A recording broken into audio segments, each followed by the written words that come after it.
નમસ્કાર. આજના આ ખાસ વિશ્લેષણમાં આપનું સ્વાગત છે. શું આપણે ક્યારેય એવું વિચાર્યું છે કે આપણા ભારતીય બંધારણના મૂળિયા ક્યાં જોડાયેલા છે? માત્ર ભારતમાં? જી ના. તમને જાણીને કદાચ નવાઈ લાગશે, પણ એના તાર હજારો માઇલ દૂર યુરોપના યુદ્ધના મેદાનો અને ત્યાંની જીઓપોલિટિક્સ સાથે ઊંડા જોડાયેલા છે. તો ચાલો 1813 અને 1833ના ચાર્ટર એક્ટ્સ પાછળની આ અદ્ભુત વૈશ્વિક બટરફ્લાય ઇફેક્ટને બારીકાઈથી સમજીએ. હવે જરા કલ્પના કરો, ફ્રાન્સમાં બેઠેલો એક સમ્રાટ કોઈ નિર્ણય લે અને એની સીધી અસર છેક ભારતના સામાન્ય વ્યાપારીઓ અને વહીવટીતંત્ર પર પડે. છે ને સૌ ફિલ્મી સ્ટોરી જેવું. પેરિસના મહેલોમાં લેવાયેલો એક નિર્ણય દરિયાપાર ભારતના કાયદાઓને કાયમ માટે બદલી નાખશે. એ વિચારવું જ કેટલું રોમાંચક છે. આજના આપણા વિશ્લેષણની સફર કંઈક આ રીતે આગળ વધશે. આપણે પહેલાં નેપોલિયનની નીતિની અસર જોઈશું, પછી 1813નો એક્ટ, પાછળનું મુખ્ય હેતુ, કેન્દ્રીયકરણ, 1833નો એક્ટ, અને અંતે કાયદાઓ અને સુધારાઓ પર નજર કરીશું. આ રૂપરેખાથી આ બંને કાયદાઓ મગજમાં એકદમ ક્લિયર થઈ જશે. તો સૌથી પહેલાં શરૂઆત કરીએ આપણા પહેલા મુદ્દાથી, નેપોલિયનની નીતિની અસર. આ સમજ્યા વિના બ્રિટિશ કાયદાઓનો પાયો સમજવો અશક્ય છે. વાત જાણે એમ છે કે ફ્રાન્સના સમ્રાટ નેપોલિયન બોનાપાર્ટે એક અત્યંત આક્રમક નીતિ લાગુ કરી દીધી, જેને કહેવાય કોન્ટિનેન્ટલ સિસ્ટમ. આનાથી થયું એવું કે બ્રિટનનો યુરોપ સાથેનો વ્યાપાર રાતોરાત ઠપ્પ થઈ ગયો. હવે યુરોપના બજારો બંધ થતાં જ બ્રિટિશ ઉદ્યોગપતિઓના શ્વાસ અદ્ધર થઈ ગયા. ભયંકર આર્થિક નુકસાન દેખાઈ રહ્યું હતું. એટલે આ વ્યાપારીઓએ બ્રિટિશ સંસદ પર ભારે દબાણ લાવવાનું શરૂ કર્યું. અને છેવટે લાચાર બનેલી બ્રિટિશ સંસદને અન્ય બધી જ બ્રિટિશ કંપનીઓ માટે ભારતનો દરવાજો ખોલવો પડ્યો અને ઈસ્ટ ઇન્ડિયા કંપનીની મોનોપોલી તોડવી પડી. અને અહીંથી જ આવે છે આપણો બીજો મુદ્દો, 1813નો ચાર્ટર એક્ટ. આ એ જ ઐતિહાસિક ક્ષણ છે જ્યારે ઈસ્ટ ઇન્ડિયા કંપનીએ ભારત પરની પોતાની સંપૂર્ણ અને એકમાત્ર વ્યાપારી પકડ સત્તાવાર રીતે ગુમાવી દીધી. પણ અહીંયા એક બહુ જ રસપ્રદ અપવાદ જોવા મળે છે. બધી જ બ્રિટિશ કંપનીઓ હવે ભારતમાં આવી તો શકતી હતી, પણ ઈસ્ટ ઇન્ડિયા કંપનીએ બે સૌથી મલાઈદાર અને નફાકારક ક્ષેત્રો, ચાનો વેપાર અને ચીન સાથેનો વેપાર, પોતાના જ ખિસ્સામાં રાખ્યા. આ વેપાર એટલો બધો નફો કરાવતો હતો કે કંપની કોઈ કાળે એને છોડવા તૈયાર નહોતી. એટલે જ આ ખાસ વિશેષાધિકાર એમને આગામી પૂરા 20 વર્ષ માટે લંબાવી આપવામાં આવ્યો. તો ચાલો આગળ વધીએ આપણા ત્રીજા મુદ્દા તરફ. આ બધા પાછળનો મુખ્ય હેતુ, વેપાર. કાનૂની ભાષાને થોડીવાર બાજુ પર મૂકીને જોઈએ તો ચિત્ર સાવ અલગ જ દેખાશે. જો 1813ના એક્ટમાં બીજી પણ ઘણી જોગવાઈઓ હતી, જેમ કે શિક્ષણ માટે વાર્ષિક 1 લાખ રૂપિયાની ફાળવણી કરવામાં આવી. વિચારો, એ જમાનામાં 1 લાખ રૂપિયા એટલે કેટલા બધા કહેવાય. વત્તા ખ્રિસ્તી મિશનરીઓને ધર્મ પ્રચારની છૂટ મળી ગઈ અને કલકત્તામાં પહેલું ચર્ચ પણ સ્થપાયું. સ્થાનિક સરકારોને ટેક્સ ઉઘરાવવાની સત્તા પણ મળી. હવે ઉપરથી જોતા એવું લાગે કે વાહ, આ તો કેટલા સારા સામાજિક સુધારા છે. પણ ના, આની પાછળનું ગણિત તો કંઈક બીજું જ હતું. ખરો ઈરાદો એવો હતો કે એક એવો સ્થાનિક અંગ્રેજી ભણેલો વર્ગ તૈયાર થાય જેમની વિચારસરણી અંગ્રેજો જેવી હોય, જેથી તેઓ બ્રિટિશ પ્રોડક્ટ્સ વધુને વધુ ખરીદે. ટૂંકમાં કહીએ તો શિક્ષણ આપવું હોય કે ધર્મ પ્રચાર કરવો હોય, આ બધા સુધારાઓ પાછળનો છૂપો એજન્ડા 100% આર્થિક જ હતો. બ્રિટનમાં ઔદ્યોગિક ક્રાંતિના કારખાનાઓ ધમધમી રહ્યા હતા. એના માટે ભારતમાં નવા ગ્રાહકો શોધવાના હતા, બજાર મોટું કરવાનું હતું અને કોઈપણ હિસાબે બસ મહત્તમ નફો કમાવાનો હતો. આ જ વાત આપણને લઈ જાય છે આપણા ચોથા અને અત્યંત મહત્વના વિભાગ તરફ, સંપૂર્ણ કેન્દ્રીયકરણ તરફ.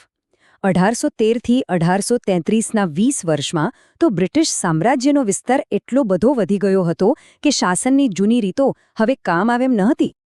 આ નવી વ્યવસ્થાનો મૂળ ધબકાર એટલે આ કેન્દ્રીયકરણ, જેને આપણે સેન્ટ્રલાઇઝેશન કહીએ છીએ.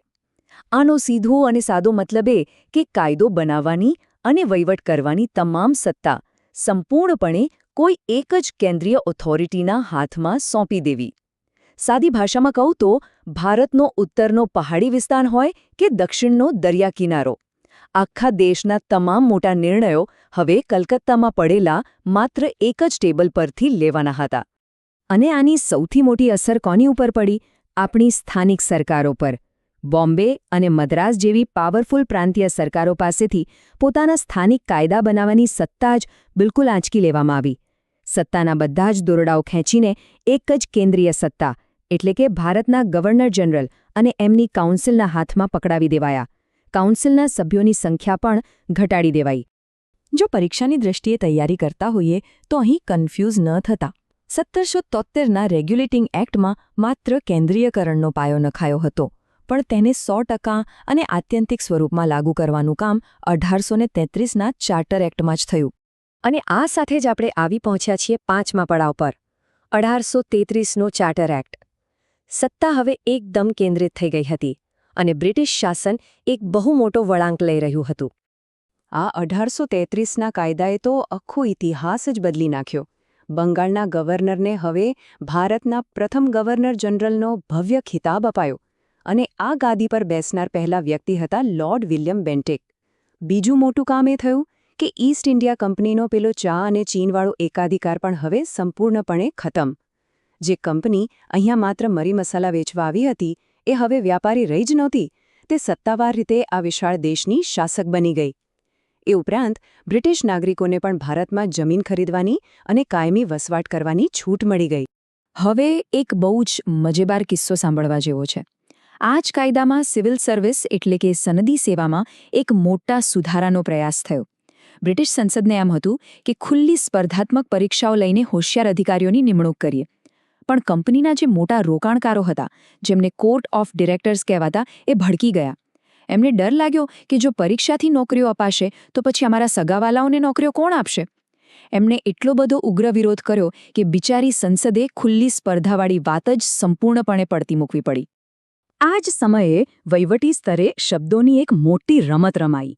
અત્યાર સુધી ગવર્નર જનરલની કાઉન્સિલ જે નિયમો બનાવતી તેને માત્ર રેગ્યુલેશન્સ કે વિનિયમ કહેવાતા, પણ હવે તેમને શાનથી એક્ટ્સ એટલે કે અધિનિયમ તરીકે ઓળખવામાં આવ્યા.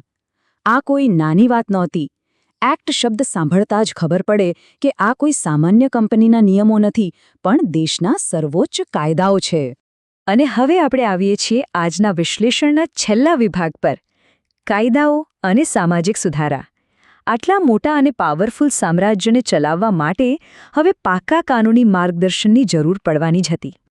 આ જરૂરિયાત પૂરી કરવા માટે ગવર્નર જનરલની કાઉન્સિલમાં એક ખાસ કાયદા સભ્ય એટલે કે લો મેમ્બર ઉમેરવામાં આવ્યા અને આ પદ સંભાળનાર સૌથી પહેલા વ્યક્તિ હતા લોર્ડ મેકોલે. અહીંયા આજના સમય સાથેનું એક જોરદાર કનેક્શન જુઓ. આજની આપણી આધુનિક સંસદીય વ્યવસ્થામાં એટર્ની જનરલની જે ભૂમિકા છે, બરાબર એવી જ ભૂમિકા ત્યારે લોર્ડ મેકોલેની હતી. એટલે કે સલાહ આપવાની, મીટિંગમાં બેસવાનું, પણ હા, વોટ આપવાનો કોઈ જ અધિકાર નહીં. આ સમયગાળાની ટાઈમલાઈન ખરેખર બહુ ઝડપી અને ક્રાંતિકારી છે. 1833માં કાયદાએ ગુલામી પ્રથા ખતમ કરવાનો કડક આદેશ આપ્યો.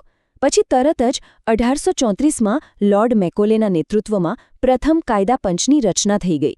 અને સૌથી મોટી વાત, 1837માં આ પંચે ઇન્ડિયન પીનલ કોડ એટલે કે આઈપીસીનો ડ્રાફ્ટ પણ તૈયાર કરી દીધો.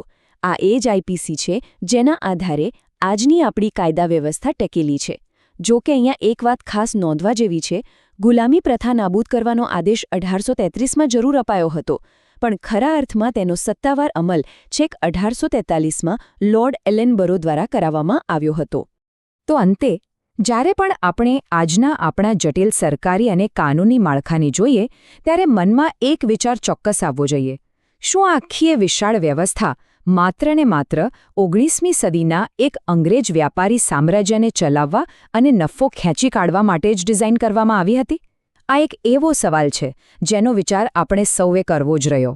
તો ઇતિહાસના આ રોમાંચક પાનાઓને ઉથલાવતા આ વિશ્લેષણમાં જોડાવા બદલ આપનો ખૂબ ખૂબ આભાર.